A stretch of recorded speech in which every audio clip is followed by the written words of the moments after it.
Hello, everyone. Welcome to another episode of Words on Race here at Valley Tough. I'm your host, Chris Gunther.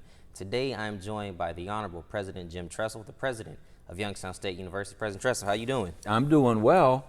We're socially distanced. We are. But you're looking sharp and I'm looking summer. I hope that's okay. Well, I'm sitting down with the President, so, I had to make sure Okay. I look pretty good. You look real good. I'm proud of you. Thank you, sir. We sir. really appreciate it. Now, President Tressel, can you tell us what is something that the higher education can do in order to promote racial equality? I've always thought, and I may be wrong on this one, but I always have thought that the word university is the combination of unity in diversity. Yes. Now, I don't know if that's true or not. If it isn't, that's my definition, because I think that's what we need to be. If you think about young people who have the blessing of coming to higher education, Yes. they come from a lot of different places, different backgrounds, different ideologies. They look different, they might think different, and they come together. And now it's time for them to bring what they've experienced and share it with others, Yes. so that we can mature and go out and be the future leaders. And so I think our job is to, however someone comes to us, what race they come from, what background, what ideology, what preference, whatever, Yes. is that they come to us, and our job is to help them learn about one another, appreciate one another, know what it's going to take to be successful, and then catapult them, into their futures. I think, like many things, and I think today's world points to this, we need to do better Yes. at that. We do well at a lot of things, and we continually try to get better at them. I think we need to do a lot better in creating a culture, what I like to call the culture of community, Yes. to have that unity in diversity so that we are sending out responsible, honorable, caring, giving, appreciative students to go on and be the next generation of leaders. And so, in my mind, there isn't anything more important. Yes, we have to learn statistics, and yes, we have to learn biology, and yes, we have to learn whatever our major is. Yes. But that by itself is not enough. And I think this moment has perhaps reinforced, I know in my mind, Yes. and I think in our nation's mind, that we've done a lot of wonderful things as a nation. I would suggest we may be one of the greatest nations in the history of the world, but we're nowhere near where we want to be, and we have to, I think, really seize the moment Yes. to make sure we get better, most especially in race relations, race understanding. When we get to your second question, I'm going to talk to you about some of the things that we've been trying to do to move that direction. Yes. We have to do better. Let's go to that second question. What are some of the things that YSU has in place in order to make sure that all people are treated fairly no matter their race? Well, that was a great question, and I had to get my notes on that one, so I hope you don't mind. Go ahead. You're the president. You take as much time as you want. I'm going to give you the most recent thing, which I think is kind of cool. Early in June, when the world kind of erupted, our world Yes. erupted, okay? A group of our faculty came to me and said, you know what? We want to create a Penguin Social Justice Scholarship for Excellence in Leadership. I said, wow. And the faculty member that brought it forth to me was Alicia Prieto Languerica. Yes. She's from Mexico. She's a mathematics professor. She's maybe one of the greatest human beings you've ever met. And she said, we need to be leaders in this. So they went to the YSU Foundation.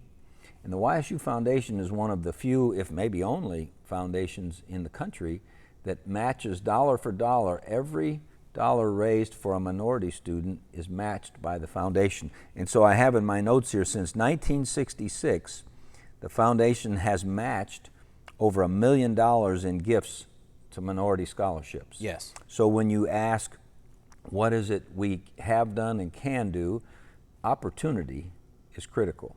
And one of the biggest barriers and barometers of your success in college many times is finances. Absolutely. You know, it's a tough road from that standpoint. So that's one thing. Another thing that I think's been cool that we've been doing is I have a group of students that call themselves YSU Students United. And they, over the last 2 years, have been creating conversations on campus. Yes. Getting anywhere from 200 to 400 people involved in the conversation in one setting. Maybe not today in the social distancing world, yes. but in these past 2 years. The first one they did was a conversation about religion.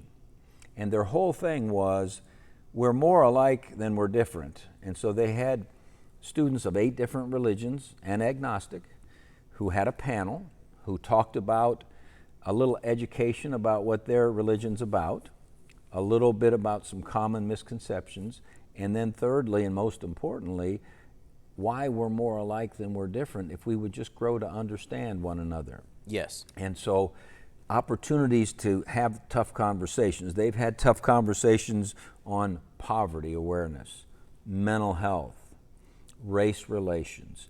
And so, yes, we've had 200 to 400 people involved in those discussions. We've had them live streamed on, people nowadays on Facebook and, all that kind of stuff.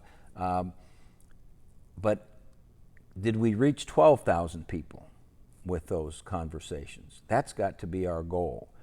So in my mind, one of the things that we've come up with was back in October, we hired an assistant provost for diversity, equity, and inclusion, who is in the Office of Academic Affairs, in the academic organization of the institution, with the goal being we've got to, within the course structure of every single course, help our faculty understand the different people in their classroom, to be able to reach the different people, teaching techniques, discussion items. How can you build your curriculum when you're trying to teach engineering? Can you get some social discussions yes. involved in even engineering or biology or computer science?